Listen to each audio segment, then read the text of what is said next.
അവസ്ഥ അവർക്കറിയാം. അപ്പോൾ അവർ കൊടുത്ത ആളിൻ്റെ മനസ്സാക്ഷിയോട് ചോദിക്കണം, ഞാൻ എന്ത് ലൈംഗിക അതിക്രമം നടത്തിയെന്ന് അവരെ മനസ്സാക്ഷിയോട് ചോദിക്കണം. ഇപ്പം നമ്മുടെ ബാലു ബിജു ഫൊവാനം ഒരു ചാനലിനോട് സംസാരിച്ച കാര്യമാണ്. അപ്പം ആ ചാനലിനോട് സംസാരിച്ച് കഴിഞ്ഞപ്പം പറഞ്ഞ വാക്കുകളാണ് നമ്മളിപ്പം കേട്ടത്. അപ്പം ബിജു ഫൊവാനത്തെ പറ്റി ഒരു ലൈംഗിക അതിക്രമ കേസ്, എല്ലാം ലൈംഗിക അതിക്രമം, എന്താ പറയുന്നത്, പീഡന പരാതി, അങ്ങനെയൊക്കെ രീതിയാണല്ലോ പറയുന്നത്. അത് പല രീതി വരാം. അതുമായിട്ട് ബന്ധപ്പെട്ട് ശ്രീകുമാർ ബിജു ഫൊവാനം, എനിക്ക് തോന്നുന്നു ബിജു ഫൊവാനം എന്നൊക്കെ പറഞ്ഞാലൊരു ഇതില്ല. പക്ഷെ ആൾക്കാർക്ക് മനസ്സിലാവുന്നത് എന്ന് പറയുന്നത് ഉപ്പും മുളകും സീരിയലിലെ നീലുവും ബാലുവും മുടിയനും കേശുവും ശിവാനിയൊക്കെ ചേർന്നൊരു കുടുംബം. അവരൊരു കുടുംബം പോലെ തന്നെ മനുഷ്യൻ്റെ മനസ്സിലേക്ക് പെട്ടെന്ന് ഇടം പിടിച്ച ഫാമിലിയാണ്. എനിക്ക് തോന്നുന്നു ചാനലുകളിൽ കാണുന്ന ഒത്തിരി ആൾക്കാർ ആ കുടുംബത്തെ ഇഷ്ടപ്പെട്ടു. കൂടുതൽ കുട്ടികളും ഇഷ്ടപ്പെടുന്ന ഒരു പരിപാടിയാണ്. കാരണം അന്നേ വരെ കാണുന്ന സീരിയൽ സങ്കല്പങ്ങളായിരുന്നു പണ്ട്. ഇത് ഓരോ ദിവസം ഓരോ കഥയായിട്ട് വരികയും പെട്ടെന്ന് ജനങ്ങളുടെ മനസ്സിൽ സീരിയൽ കണ്ട് മടുത്ത ജനങ്ങളുടെ മുകളിൽ പെട്ടെന്ന് കയറുകയൊക്കെ ചെയ്തു. പ്രത്യേകിച്ച് കുടുംബസമേതം ഇരുന്ന് കാണാൻ പറ്റിയൊരു സീരിയലാണ്. അതിൽ കുടുംബത്തിൽ നടക്കുന്ന കഥകൾ ഇങ്ങനെ പറഞ്ഞു പോകുന്നു. അപ്പോൾ ഈ കുടുംബത്തിനകത്ത് ഇങ്ങനെയും ചില സംഭവങ്ങൾ നടന്നു എന്ന് നമുക്കറിയില്ല. ഉപ്പുമുളക് സ്ഥിരമായിട്ട് നമ്മൾ കാണുന്നതാണ്. ഫ്ലവേഴ്സ് TV തുടങ്ങിയപ്പോൾ മുതൽ ഏറ്റവും ജനകീയമായൊരു പരിപാടി തന്നെയായിരുന്നു. അപ്പോൾ കുറച്ച് നാട് കഴിഞ്ഞപ്പോഴത്തേന് കാലക്രമേണ ഇതുമായിട്ട് ബന്ധപ്പെട്ട പല പ്രശ്നങ്ങളും ഉടലെടുത്തു എന്നൊക്കെയാണ് പറയുന്നത്. എനിക്ക് തോന്നുന്നു മുടിയൻ്റെ കേസ് വന്നതിന്, മുടിയൻ ഋഷിയില്ലേ, എനിക്ക് ഇവർ വ്യക്തമായൊരു പേരറിയില്ല, ഇങ്ങനെയൊക്കെയുള്ള ആ സീരിയലിനകത്തെ കഥാപാത്രമാണെന്ന് തോന്നുന്നു. എനിക്ക് തോന്നുന്നു ജനങ്ങൾക്കും വളരെ പരിചിതമായ പേരുകൾ. അപ്പം മുടിയൻ്റെ കേസുമായിട്ട് മുടിയൻ മാറി നിൽക്കുന്നു, മുടിയൻ ഒരു വീഡിയോ ഇടുന്നു, അങ്ങനെ പല കഥകളും പുറത്തു വരുന്നു. ഇതിനിടയിലാണ് ഹേമ കമ്മിറ്റി റിപ്പോർട്ട് വരികയും അതുമായിട്ട് ബന്ധപ്പെട്ട പല കാര്യങ്ങളും പലരും പല സ്ഥലത്തു നിന്ന് പറയുകയൊക്കെ ചെയ്ത് മാധ്യമങ്ങൾ ഇതൊരു വലിയ വാർത്തയാക്കി. പല പീഡന കേസുകളും പരാതികളും ഒക്കെ വന്നു. ചിലതൊക്കെ ഫേക്കാണെന്ന്, ചിലതൊക്കെ തെളിയിക്കാൻ കിടക്കുന്നു. അങ്ങനെ പോകുന്നതിൻ്റെ ഇടയിലാണ് ഞെട്ടിപ്പിക്കുന്ന ഒരു വാർത്ത പുറത്തു വരുന്നത്. ഉപ്പുമുളകും സീരിയലിൻ്റെ സെറ്റിൽ വെച്ച് ലൈംഗിക അതിക്രമം നടി പരാതിപ്പെട്ടു എന്ന് പറഞ്ഞിട്ടുണ്ടായിരുന്നു. ആ നടി ആരാണെന്നുള്ള തിരിച്ചറിവിലായിരുന്നു ആൾക്കാർ. പലരെ പറ്റി നമ്മളെ പേരുകൾ ഇങ്ങനെ പരാമർശിച്ചു. അതിലെ ഓരോ നടിയെപ്പറ്റി ഇങ്ങനെ പറഞ്ഞുകൊണ്ടിരുന്നു. അവസാനം പിറ്റേന്ന് അവർ വന്ന് ഞങ്ങളല്ല എന്ന് പറയേണ്ടി വന്നു. പണ്ട് കാലത്ത് അഭിനയിച്ച വ്യക്തികളെ പറ്റി പറഞ്ഞു. അവസാനം അവർ വന്ന് പറഞ്ഞു അയ്യോ ഞങ്ങളല്ലേ എന്ന് പറഞ്ഞു കഴിഞ്ഞപ്പോൾ അവരെ അങ്ങ് വിട്ടു. പിന്നെ അടുത്ത ആളിലേക്ക് നമ്മൾ തിരക്കിപ്പോയി.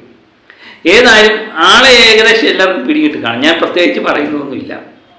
ആ വ്യക്തിയും ഇവർ 2-3 പേരിപ്പോൾ ആ പരിപാടിയിൽ പങ്കെടുക്കുന്നത്. ഇപ്പം ബാലു പറയുന്ന പ്രകാരം ഈ എന്താ പറയുന്നത്, ഈ വിഷയവുമായിട്ട് ബന്ധപ്പെട്ട് കുറച്ച് പേരെ മാറ്റി നിർത്തിയിരിക്കുന്നു എന്ന് തന്നെയാണ്. അപ്പോൾ ആളിനെ നമുക്ക് വ്യക്തമാണ്. നമ്മൾ വ്യക്തമാണെങ്കിൽ പിന്നെ പറയേണ്ട കാര്യമുണ്ട് അല്ലേ? അത് തന്നെ അവസ്ഥ. ഈ സ്ത്രീകളെ സംബന്ധിച്ചുള്ള ഇങ്ങനെയുള്ള പരാതിയുടെ പുറത്ത് അവരുടെ പേര് പറയുകയോ അവരുടെ പടവോ ഒന്നും പ്രസിദ്ധീകരിക്കാൻ പാടില്ലെന്നൊക്കെയാണ് നിയമം. പുരുഷന്മാരെ പറ്റി എന്തും പറയാം, എന്തും ചെയ്യാം, അവരുടെ പടം പ്രസിദ്ധീകരിക്കാം. നമ്മൾ മാധ്യമങ്ങളിലൊക്കെ ശ്രദ്ധിച്ചില്ലേ, ഒരു ലൈംഗിക അതിക്രമ പരാതി വന്നു കഴിഞ്ഞാൽ പീഡനത്തിന് ഇന്നാൾക്കെതിരെ പരാതി എന്നാണ് പറഞ്ഞത്. പീഡനം എന്ന് പറയുമ്പോൾ നമ്മൾ പല രീതിയിൽ ചിന്തിക്കുന്നത്, പീഡനം എന്ന് പറഞ്ഞാൽ ഒറ്റ പീഡനമാണ് നമ്മുടെ മനസ്സിൽ വരുന്നത് അല്ലേ? കയറി പിടിച്ചു അല്ലെങ്കിൽ വേറെ ഏതെങ്കിലുമുള്ള അതിക്രമങ്ങളാണ്. ഈ പീഡനത്തിൻ്റെ വകുപ്പിൽ പലതും പെടാം. ഒന്ന് കയർത്ത് സംസാരിച്ചാൽ മതി, കൈ ഓങ്ങിയാൽ മതി. ഋഷികാന്ത് സിംഗ് ഈയിടെ പറയുന്നത് കേട്ടു, ഇത്ര സെക്കൻഡിൽ കൂടുതൽ നമ്മൾ നോക്കിക്കഴിഞ്ഞാൽ, സ്ത്രീകളെ നോക്കിക്കഴിഞ്ഞാൽ അതും ലൈംഗിക അതിക്രമത്തിൻ്റെ പരിധിയിൽ പെടുമെന്ന് പറയും.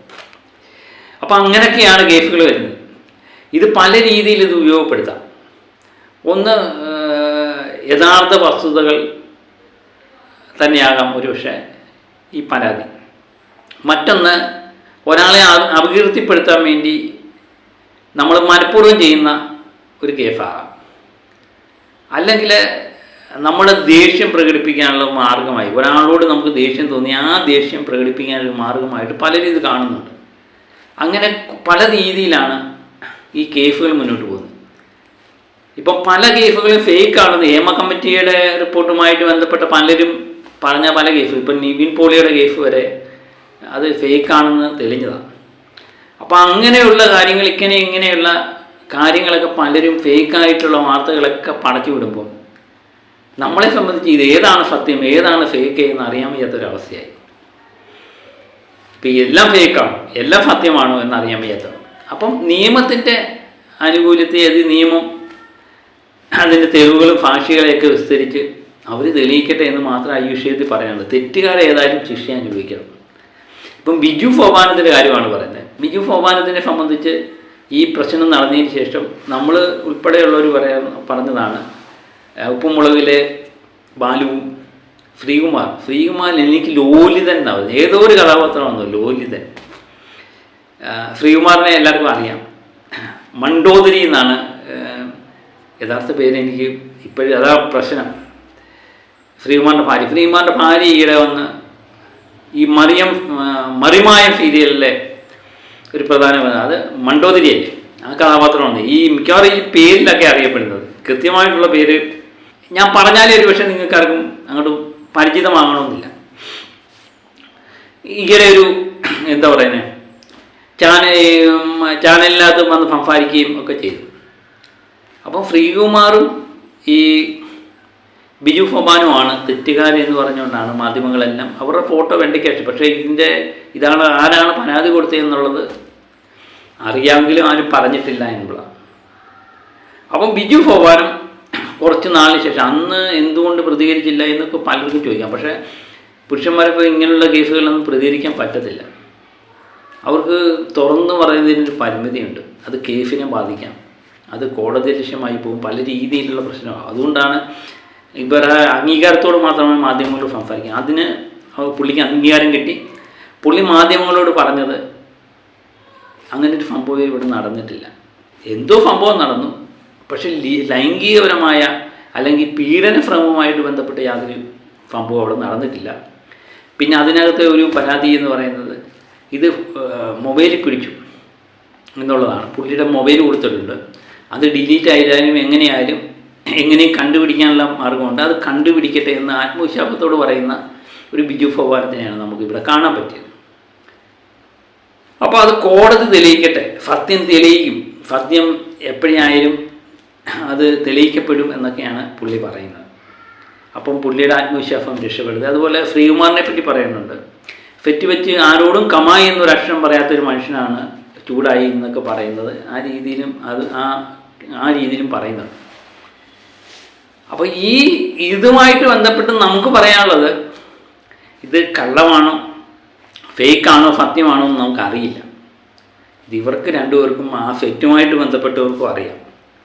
പിന്നെ നിയമത്തിൻ്റേതായ രീതിയിൽ പോയി നിയമം തെളിയിക്കുന്ന കാര്യങ്ങൾ, അതുവരെ നമുക്കിതിനെപ്പറ്റി അഭിപ്രായമില്ല, നമുക്കിതിനെപ്പറ്റി അറിവില്ല. അതുകൊണ്ടാണ്.